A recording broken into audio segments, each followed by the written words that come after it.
Hi, I am Syed Rashid. You are watching Ahlebeth High School and Junior College YouTube channel. Welcome to my video to all students as well as viewers. Today just we are continuing our physics class 11th inter first year. Chapter number 10 Mechanical Properties of Solid, part number 4. And in this part we will going to learn explain the behavior of wire with an increasing load. You can see that I have marked 4 stars. You can mark it more than this also, because this is one of the question usually asking in intermediate public examination repeatedly. That's why this question is considered one of the important question from the 10th chapter, like mechanical properties of solid. So let us start our answer. You can see the question, what it is asking in the question. In question it is asking the behavior of wire with an increasing load.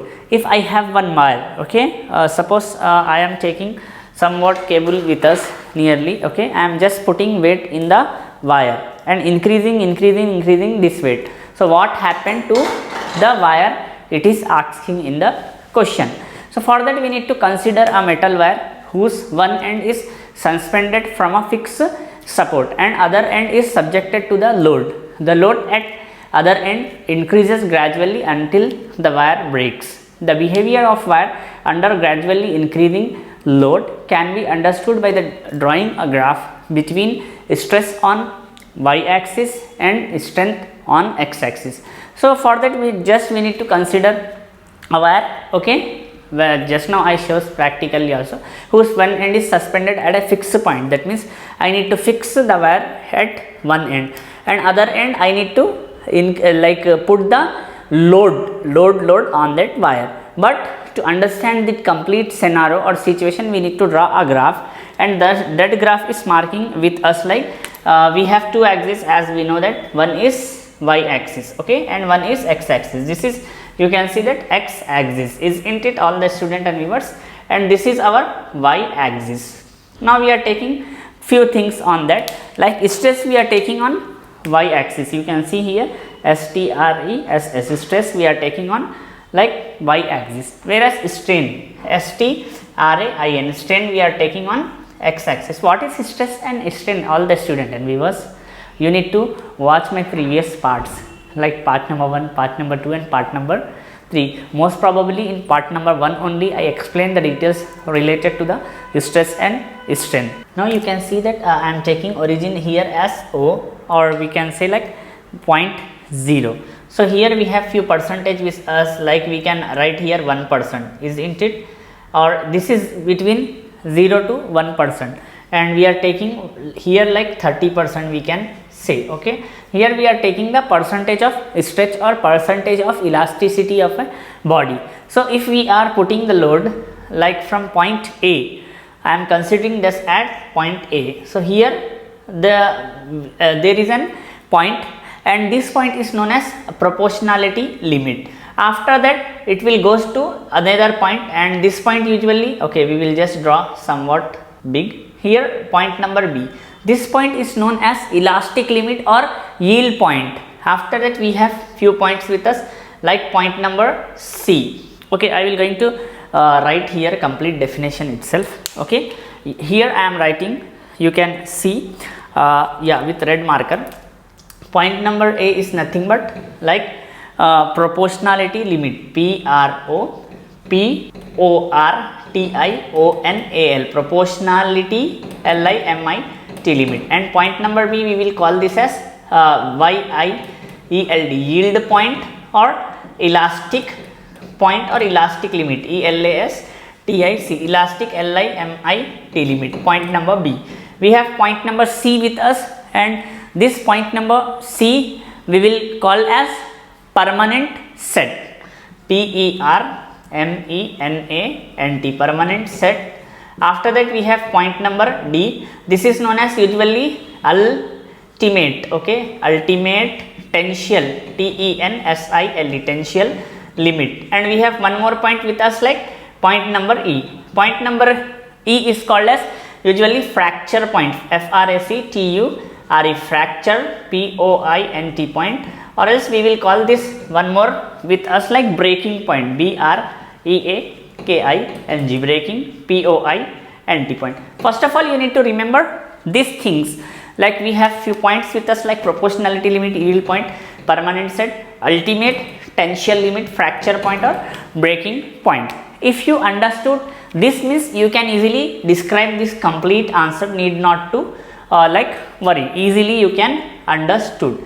This is point number D, and point number E is somewhat like a curve which is coming again downward. So you can see here. Now we can say that from point like this point percentage 1 to C, just we are dropping one drop down up to point number C, okay, and this area from 0 to percentage 1 is nothing but a permanent set. In between A and C, any body or anywhere can reform or comes in its original shape. If we are crossing point number C, means it will be like it may not regain its original shape. Now the time to learn more related to this, but hope you understood the frame or theme of this answer. Just we need to consider a wire, okay, have metallic wire having one end is fixed or rigid, and another other end we are just putting weight and increasing that weight until and unless its wire breaks down. And we will going to draw one graph to understand this complete scenario or situation. Like that graph is taken y-axis as stress, x-axis as strength, and we are considering few points here, point A, B, C, D, E and E. So point number A usually calls as proportionality limit, point number B usually called as yield point or elastic limit, point number C called as permanent set, point number D ultimate tensile limit, and point number E is nothing but fracture point or breaking point. Now I am going to explain this complete points. After explaining this complete point, I am going to place on your screen also. Need to listen carefully. Here in proportionality limit, the maximum applied stress up to which the body obeys Hooke's law is known as proportionality limit. Point A represents the proportionality limit. Proportionality limit is nothing but it is the maximum applied stress up to which the body can obey or the body can validate Hooke's law. This is known as proportionality limit, and here point A represent the proportionality limit. Next we have elastic limit or yield point or elastic limit. When the load on a wire increases above its proportionality limit, B, it does not obey Hooke's law but still have elasticity. That is, the wire regain the original shape and size on removing of load. The point B in the curve represent elastic limit, and it also called yield point as yield started beyond this point. Now you can say that if load is increases from point like B, okay, to like when the load increases above the proportionality limit, that is if the load is increases from A to B, okay, in between A to B the wire does not obey Hooke's law but it is in the elastic limit only. That means if we remove the load before touching the point number B or up to the point number B, the object or body may regain its original shape after removing the load before B or up to B. So that means it don't lose its original shape or size. So this is called usually as elastic limit or yield point. Why it is elastic limit and yield point? Because if we increase the load beyond B, it will lose its elasticity and it will completely goes into the permanent set. This is one of the important question related to JEE mains or NEET, whatever you call, BPC student needs JEE for mains. What happen if the load still increase above B point? What happen? It will go to the third scenario or third situation, and this situation is nothing but permanent set. So permanent set is very easy. The body which undergoes permanent deformation when stretched above its elastic limit is said to have permanent set. So you can see that if the body is still stretched or still put an load, so the body is completely deformed or permanently deformed. So here you can say the straight dash line draws from point C, cuts the x-axis at point OP. You can say we have few things with us. We are drawing on the x-axis and y-axis. I will going to draw and show you. I am considering, okay, this as point P, okay, and we have, this is nearly 1%, we can say. Now I am drawing few lines here. You need to see carefully, okay. This point from like stress to the point number B, okay.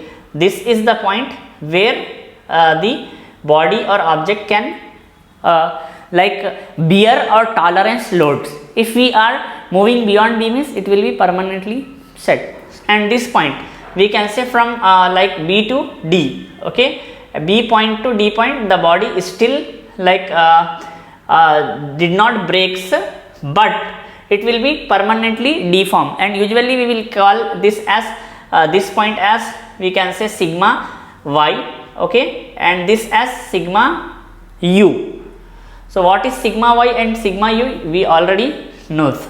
So next, ultimate permanent set. After that, ultimate tensile limit. When the load is increasing slightly above yield point C, the strain increases rapidly even at constant stress. The strain occurs for a period of time. The strain continuously to increase till it reaches the point D, called tensile point. The corresponding stress at this point is known as ultimate tensile strength.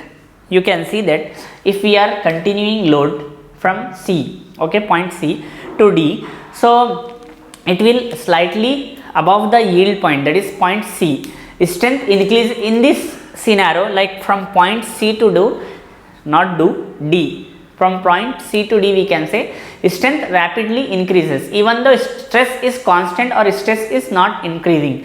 The strain occurs for period of time.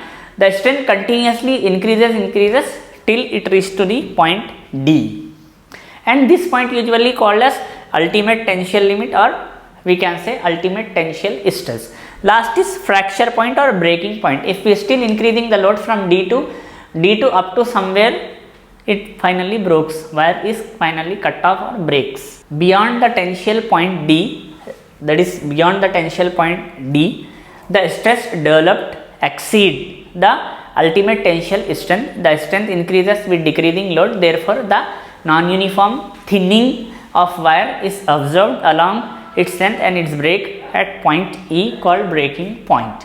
So from D to E, it can maximally bear the load, and it will, the wire become thinning, and once it reaches to the point number E, it will finally breaks. So this is the behavior of wire under gradually increasing load. This is one of the very important question related to our chapter mechanical properties of, and this question and answer you can easily remember. If you want to remember this answer, first you need to remember this diagram: y-axis, x-axis, strain, stress, sigma y, sigma u. We need to draw point A, B, C, D, and we need to remember the side heading like A, B, C, D. If we remember the side heading, we can put our words in this to explain at least 3, 4 lines. You will get complete 4 marks. But now I am going to place a complete answer related to this question on your screen. You can go through, and this answer already I explained, but once again you need to go through and need to write this answer and remember also. Now the time to see answer on your screen.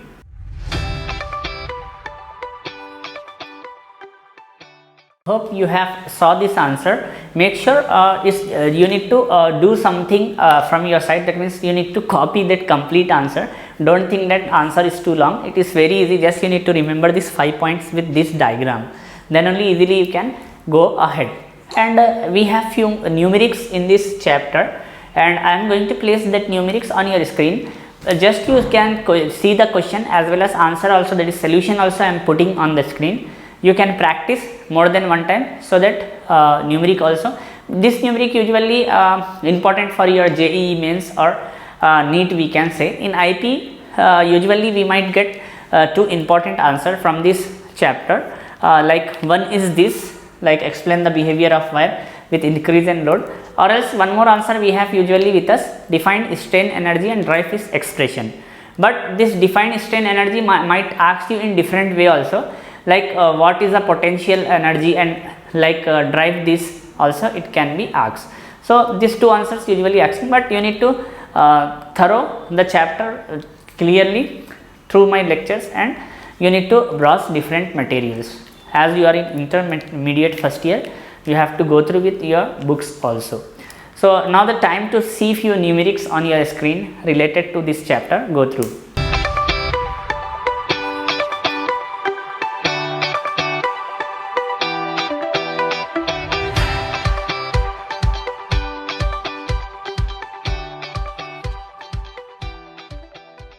So you saw numerics also, need to practice more than one time. So we will going to meet in our next session, I think with next chapter, okay. And the next chapter is here we have mechanical properties of solid. In our chapter number 11, same name like mechanical properties of, instead of solid there will be a liquid. So you are watching Ahlebeth High School and Junior College YouTube channel. I am Syed Rashid. Have a great time, take care, thank you.